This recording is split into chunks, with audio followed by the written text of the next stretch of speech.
Oh, ouch. Yeah, so that, hey, Moneyman 300 here, that just shows you that not every lap is perfect when you're out there running laps and hot lapping, especially on this track.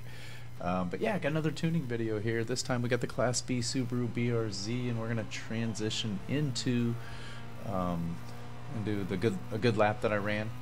I'm not gonna show it live this time. We'll just follow along from here, and I can talk about it a little bit. The rival that we've got on here, you may recognize the name Stella Stig.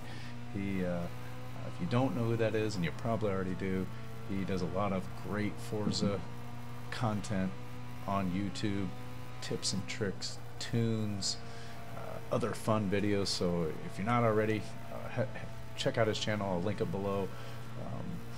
And I think he was in like 114th place here, so already, you know, really good time. And it took me, as you can see, a few laps to beat him. This was like 2 laps after that horrific, you know, near life-ending accident we had at the beginning. But we turned it around a couple laps later, and that accident like dirtied 2 different laps. So but really on my next lap that I could ran, I was able to run a pretty good lap. But and I think I finished 66th on the lap, which is obviously pretty good. And it's also, I think, the 3rd highest BRZ on the leaderboard on Prague Full. So this is a great car. I think you're really going to like it. It's tuned for a track like Prague Full in that it tuned for these high-speed turns, and it should work pretty well on tracks maybe like Road Atlanta, the Alps, and tracks like that are gonna momentum-based tracks where you want to carry momentum through areas like this part of the track here. So yeah, so it's going to be a really good car for tracks like that. Good top-end speed, pretty good acceleration, but overall just an excellent car. So we'll watch the race finish up here. You can see how damaged I am from that wreck. Still, that bumper's all mashed in, but yeah, there we go. And we'll end it here, and not the whole video, but we'll end this part of it here and head over and take a look at our parts and tune. Okay, so here we are in the garage. That nice paint job on that. Let's go take a look at it here. Let's go get into our upgrade area, and let's start with the parts. And as always, we're going to start with our engine conversion area. Anytime you're putting parts on, this is the first thing you want to do is get your engine kind of squared away, because it's going to have impact, PI type impact on everything. Maybe not everything, but on a lot of your different parts. So anyway, we'll start here. I mentioned that before, and believe we have, we just have the stock. You can see I played around with a couple of different options here. Landed on this one, and I landed on this because of if you look at the horsepower, and since I was tuning it for Prague Full, that more linear progression is what I was looking for, to get the peak power and the highest RPM. So that's better for a momentum-based track to carry momentum through. At least for this car, it seemed to be. I did try this one, which is, if you might recognize these lines. This is the same engine that's in the that I put in the WRX 05 and in my Evo 6. This is a fantastic engine that has, if you look at that acceleration number difference, great acceleration. Really good in multiplayer lobbies, but I couldn't quite make it work because of the PI difference. I had to lose some handling, and then I was not able to carry the high-speed sweeping turns the way that I needed to. So, and I also tried this one, which is also a great, which I would have really liked to have used, and I think this is like the 5.7 liter. Yeah, this is the 5.7 liter engine. Sounds mean, but again, I had to give up too much in handling, and I just couldn't consistently turn good lap times with those, so I ended up settling on the stock one here. And then we do have our aspiration conversion, as I normally do, the centrifugal supercharger. And now let's hop over, start at the beginning here. Let's go to the engine area. Just have a couple of parts here, and then everything else is going to be stock, but we have the race intake, and we'll have the sport exhaust. And then we are going to have the race centrifugal supercharger on there. And that's all the additional engine parts we have.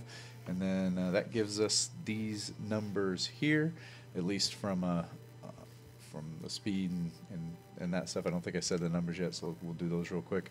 But 6.2 on speed, 5.7 on handling, 7.8 acceleration, 8.3 launch, and 6.0 braking.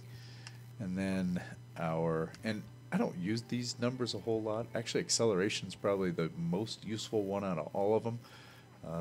The rest, I've never actually really looked at braking. Handling, kind of a reference point, but yeah. Anyway, the rest of the numbers here: 299 horsepower, 221 foot-pounds of torque, weighs 2,459 pounds with a weight distribution of 53% to the front, and 2.0 liter of displacement. So let's move on to the next set. That's all of the engine parts. So we'll go into our platform and handling, and we got to race everything here: race brakes, race springs, race front bars, race rear roll bars, race weight, or chassis and roll cage, and then race weight. So all race all the way across here, makes it easy.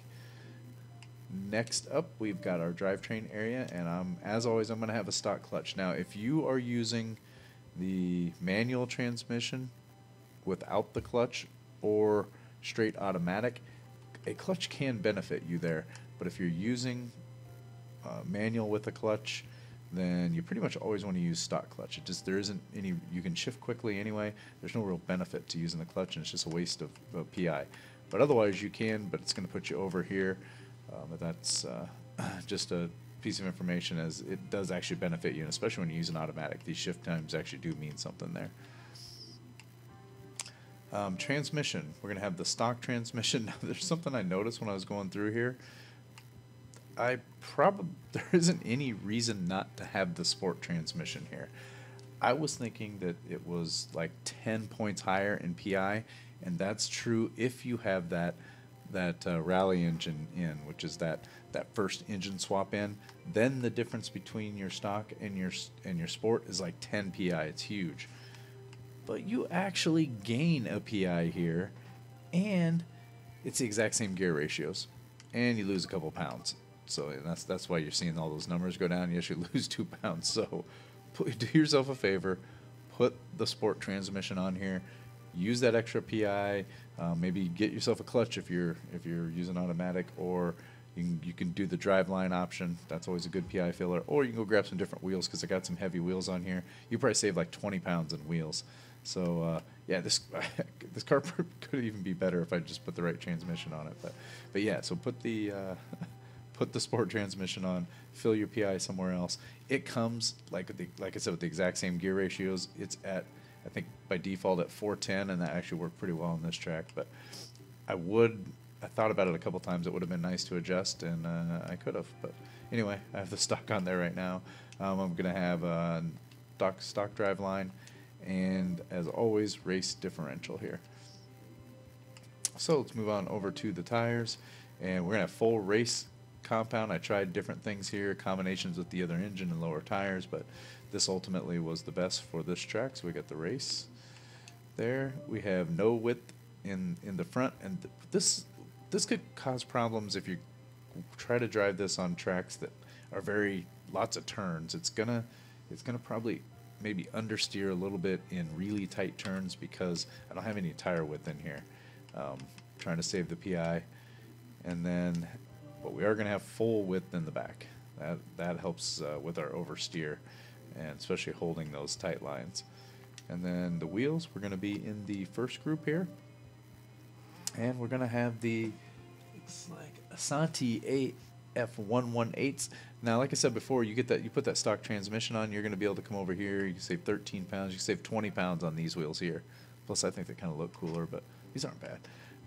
But yeah, you can save 20 pounds there, plus 2 on the thing, get 22 pounds back. But so those are the wheels that we've got, and we're going to have 18-inch here on the front and 18-inch on the rear for the wheel sizes. So, and then we get into our last category here, and we're going to have race, just these two here, our standard adjustable Forza Aero front and back. I don't have anything here. Technically, you could put these things on. It just adds like 2 pounds. So, you know, if you like the way one of these looks, go ahead and slap yourself on a bumper. You get 1 PI for this hood, but you're only gaining like 5 pounds, so it's really not worth it. You're better off if you have that extra PI to do it in wheels or a driveline or something like that. So yeah, so that's all the parts. So let's hop over into the tune here and take a look at the numbers. This is going to be not a standard tune. There's some extremes in this tune that I had to get to be able to shave those last few hundredths, tenths of seconds off. So the first thing you'll notice is a really low tire pressure. I've been experimenting, playing around with some lower tire pressures and seeing it actually worked really well, at least on this track for this car.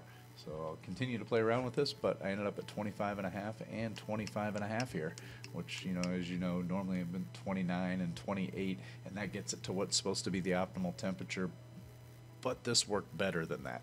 Even if it didn't get to the optimal temperature, you got to remember, you know, sometimes things in Forza, being a video game, don't work quite the way they do in real life, and a little experimentation is good.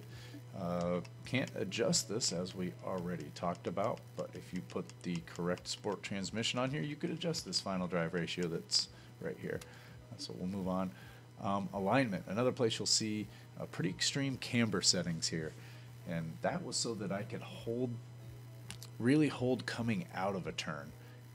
It would push just a little bit, so I kept dropping more and more negative camber in there until I really got coming out of one of those higher speed turns and really holding a line, and this helped me to do that. And because of these high camber settings, I need a really high caster angle, so this thing's maxed out. Not a typical tune, but it actually worked really well on this.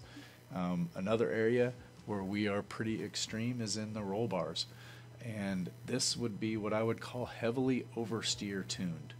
And in that, the really soft front roll bars, which is, again, this was to eliminate understeer and really get this thing to hold the line and to really turn in these high-speed turns.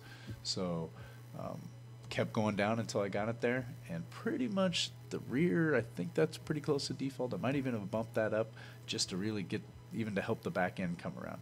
These are pretty drastic, and sometimes when you separate your roll bar settings this far, the car can become pretty unstable, but in this case it worked. So again, sometimes experimenting with streams and taking the bar and shifting it all the way one direction, I recommend doing that anyway, because it, you know, go in and just take one setting like your front roll bar and throw it all the way one direction and feel what it does on the track.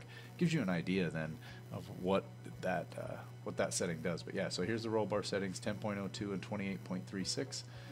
And then to account for that oversteer tuned roll bars, I essentially have understeer tuned springs. So kind of counteract each other a little bit.